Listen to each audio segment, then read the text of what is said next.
የአብይ አገዛዝ የኦሮሞ ገዢ ቡድን ነው ወይስ አይደለም የሚለው ነው። የአብይ አገዛዝ ፐርሶናሊስቲክ ዲክቴተርሺፕ የፓርቲም አይደለም። ፓርቲም የለም እኮ ብያለሁ አይደል እንዴ? ፓርቲም የለም። የአብይ አገዛዝ ነው። የአብይ አገዛዝ ነው። ይሄ ፐርሶናሊስቲክ ልዩነት አለው። ኢዝ ፐርሶናሊስቲክ ዲክቴተርሺፕ። ዛሬ እኮ ብልጽግና ፓርቲ እንደ ስም ይነሳ እንጂ ያኔ እኮ ህወሓት ያደግ እያልን ነበር የምንናገረው። ዛሬ እኮ አብይ ብልጽግና ማለት እንኳን አትችልም። ኢትስ ዋን ማን ሾው።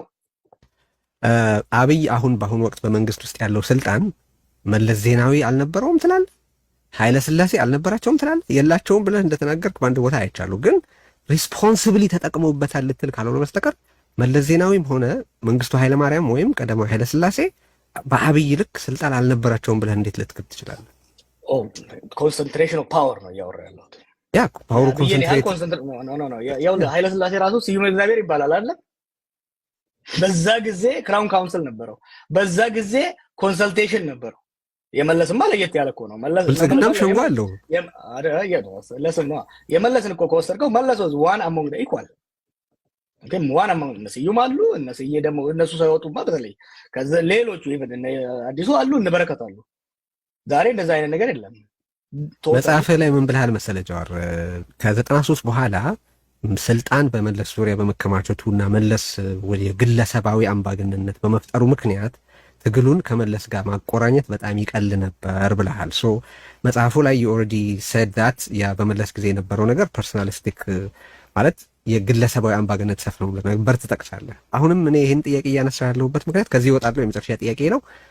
እነዛ ቀደም ሲል የዘረዘርናቸው የተሳታፊነት፣ የተጠያቂነት፣ የተጠቃሚነትና የውክልና ጉዳይ በአብይ ላይ አፕላይ ተደርገው በመለስ ወይም በመንግስቱ ኃይለማርያም ወይም በኃይለ ሥላሴ ላይ እንዴት አፕላይ እንደማይደረጉ ሊገባኝ ስላልቻለ ነው። የመጨረሻ ጥያቄ ነው። አይ ፕሮሚስ በዚህ ጉዳይ ነው ዲግሪ መለስ ኢንፋክት አንዱ የመለስ ችግር እየመጣ የመጣው እነዚህን ፐርጅ ካደረገ በኋላ የኮሌክቲቭ ሊደርሺፕ የኮሌክቲቭ ዲሲዥን ሜኪንግ ፕሮሰስ እየቀነሰ መጣ። ችግሩን ኮንትሪቢዩት አደረገ። ኢቭን the last days of መለስ are not comparable to the present days of አብይ። ምክንያቱም የአይዲዮሎጂካል የኮንስትሬንቶች ነበሩ፣ ኢንስቲቱሽናል ኮንስትሬንቶች ነበሩ መለስ ላይ ኢቭን ቻሌንጅ የሚያደርጉትን ፓርቲ ካደረገ በኋላ። አሁን ግን ያ የለም። are they all dictators? yes ኃይለ ሥላሴም መንግስቱም መለስም they are dictators but different kinds of dictators. the degree to which የፓወር ኮንሰንትሬሽን አሁን በአንድ እጅ ያለው በኢትዮጵያ ታሪክ ታይቶ የሚያውቅ አይደለም። ታዲያ አንተ ለምን የኦሮሞ መንግስት ነው አልክ? ከዚህ ቀደም አዎ ባለ ጊዜ ነን፣ ባለ ተራ ነን፣ የኛ ጊዜ ነው፣ በእርግጥ ኦሮሞን ለስልጣን አብቅተናል ለምን አልክ? አሁንስ ያንን ምን ለወጠው ነው? እኔ ያልኩት ሙርና የኦሮሞ ፋክሽን ነው ስልጣን ላይ ያለው። ይሄን የምለው ለምን ነው ታውቃለህ? መካድ አስፈላጊ እንዳልሆነ፣ ይሄንን ስርዓት ኮንስትሬን ማድረግ የኛ አይደለም አይመለከተንም ብሎ በመካድ ከኃላፊነት ከመሸሽ ይልቅ ከኛ የወጡ ናቸው፣ በእኛ ስም ነው ስልጣን ላይ ያሉት፣ therefore we must constrain them የሚል ኃላፊነት ሊሰማው ይገባል።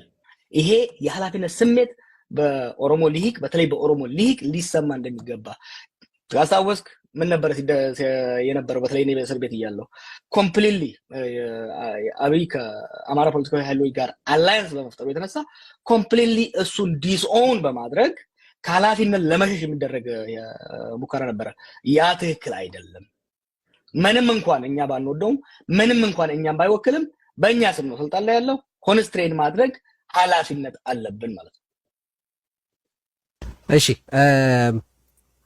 አንድ በቅርብ ያረከው ቃለ ምልልስ ከዓመት በፊት ነው አክቹሊ በቅርብ የሚባል አይደለም። ብዙ ባነጋገረው ከደረጃ ኃይሌ ጋር በነበረ ቃለ ምልልስ ላይ የያዝካቸውን ያራመድካቸውን አቋሞች አሁን የጣልክ ይመስላል። በብዙ ሰው ምሳሌዎች ልስጥህና ሀሳብ ስጥባቸው። በነገራችን ላይ የኮንሲስተንሲ ኢሹ ቅድም ስለተነሳ ሰዎች ኮንሲስተንት አይደለህም እንዲሉ የሚያስችሉትን ምሳሌዎች ነው መሰጠር። አንደኛ ኢትዮጵያ ጥንታዊትና ሬዚሊየንት ስቴት ስለሆነች አትፈርስም ብለህ ነበር። አሁን ግን ግንዷ ተበልቷል ከመፍረስ እናድናት እያልክ ነው። ሁለተኛ በዛ ቃለ ምልልስ ላይ መንግስት ሰላም ይፈልጋል ለሰላም ቁርጠኛ ነው ብለህ ነበር። አሁን በፍጹም ለሰላም ዝግጁ አይደለም መደለልና መቸርቸር ነው የሚፈልገው እያልክ ነው። ሶስተኛ አገሪቱ በአውቶቡስ መስለህ ገደል አፋፍ ላይ ናት ብለህ ነበር። አሁን ገደል ውስጥ ገብታለች እያልክ ነው። አሁን ማለት ያኔ ኢትዮጵያ ውስጥ አኖክራሲ ነው ያለው ብለህ ነበር። አሁን ግለሰባዊ አምባገነንነት ነው ያልከው። አይ ቲንክ አኖክራሲ የሚለውንም አሁንም የምታራምደው ይመስለኛል። ሶ የኔ ጥያቄ ምንድነው አንተ ያንን በምትልበት ጊዜ ያልነበረ አሁን የተፈጠረ ምን አዲስ ነገር ነው? የአማራ ክልል ጦርነት ነበር፣ የትግራይ ጦርነትም ያው የነበረበት ሁኔታ ያኔ በነበረበት ሁኔታ ነው። የኦሮሚያም ፍጭት እንደዛው ግጭቱ በጣም የከፋው ጭፍጨፋ ምናምን ሁሉ እንደዛው ነውና ምን ተለወጠና እነዚህን ሀሳቦች ቀየርክ? ብዙ ለውጥ አለ እንጂ ከፕሪቶሪያ በኋላ እኮ አብይም መንግስትም የሰላም ቃል ብቻ ሳይሆን ፕራክቲካሊ የዲፕሎማቲክ ኮሚቴውን ኢንጌጅ ያደርጉ ነበር። እኔ በፕራክቲካሊ የማውቀው ነገር ነበረ።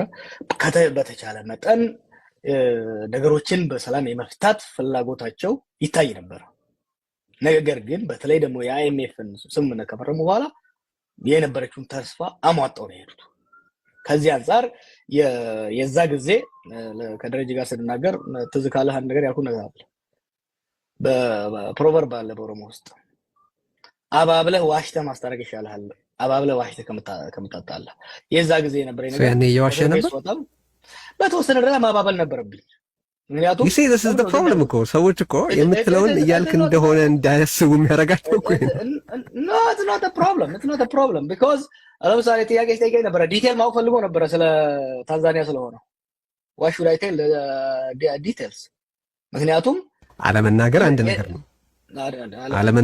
ነገር ነው ግን ያልከው መሆኑን ለመቀበል ሰዎች የሚቸገሩበት ምክንያት እሱ ነው ልልህ ነው። ግን የኢትዮጵያ ስቴት ያኔ ሬዚሊየንት ሆኖ አሁን ምን ተፈጠረ? ሰዎች አይደለም የራስን ሰዎችን አትጥቀስ። ነው ግድ የለም የራሴ ሲሆን ችግር የለብኝም። ምንም ችግር የለኝም። ችግር የለብኝም። የራሴ ሲሆን የራሴ እልሃለሁ። ዶንት ወሪ አባውት ኢት። ንገረኝ እሱን። ስቴቱ ያኔ ሬዚሊየንት ሆኖ አሁን ምን ሆነ? ስቴቱ ሬዚሊየንት ባይሆን ኖሮ እስካሁን ይፈርስ ነበር። ሉክ አት ሱዳን፣ ኦኬ ሉክ አት ሊቢያ። የኢትዮጵያ ምንድን ነው ያልኩት? የኢትዮጵያ ስቴት እስካሁን መቀጠሉ ራሱ ሬዚሊየንት ነው፣ ሚራክል ነው። በስቴት እስካሁን መቀጠሉ ሚራክል መሆኑን ነው የሚያሳየው። የዛ ሚራክል ሲክሬሲ ደግሞ ኦልድ ስቴት መሆኗ ነው። ግን በዚህ ከቀጠለ ከዛ በኋላ እንደሆነ ዲስታንድ ላይ ረጅም ጽሁፍ ጽፌያለሁ። ነገር ግን the fact that የግንዱ ስር ወደታይ መሄዱ እየተወዛወዘ በቀጠለ ቁጥር ዲኬ ማድረጉ አይቀርም። ሶ አሁን እያየን ያለነው ነገር ምንድነው? መወዝወዙን አቁሞ ከማረጋጋት ይልቅ መቀጠሉን የግንዱን የመወዝወዝን ስራውን የመቀጠሉን እየቀጠለበት ስለሆነ አብይ ኢቨንቹዋሊ አገር ወደ አደጋ እየሄደ ነው። ካልቆመ በስተቀር ገዝግዞ ሊጥለው ይችላል። እስካሁን የቆየው ሬዚሊየንት የሆነው ኦልድ ስቴት ስለሆነ ነው ከሚል ነው። ስጋት አይግባችሁ ነበር ያልከው። ማለት እንደሚገመተው ዝም ብሎ አገር ይፈርሳል ማለት ትክክል አይደለም። እንደነ ኢራን እንደነ ሌሎች ጥንታዊ አገረ መንግስቶች ሁሉ የኢትዮጵያ አገረ መንግስት ሬዚሊየንት ነው ብለህ ነበር። አሁን ደግሞ ይሄ ነገር ሊፈርስ ነው እያልክ ነው። ቅድም የአውቶቡሷን ምሳሌ አንስቼ ነበር። ያኔ ገደል አፋፍ ላይ ነበረች፣ አሁን ገደል ውስጥ ገብታለች እያልክ ነውና ምንድን ነው የተፈጠረው መሀል ላይ የሚለውን ለማወቅ ፈልጌ ነው። ከዛ በፊት ያልሆነ ምን ተፈጥሮ ነው? አውቶቡሷን ምን ገደል ከተታት ገፍቶ ከዛ በኋላ ቅድም እንዳልኩ የስቴት ሬዚሊየንስ ኮምፓሬቲቭሊ ማየት መቻል አለብህ። ዋይ ዲድ ሱዳን ኮላፕስ? ዋይ ዲድ ኢጅፕት ኮንቲኒው?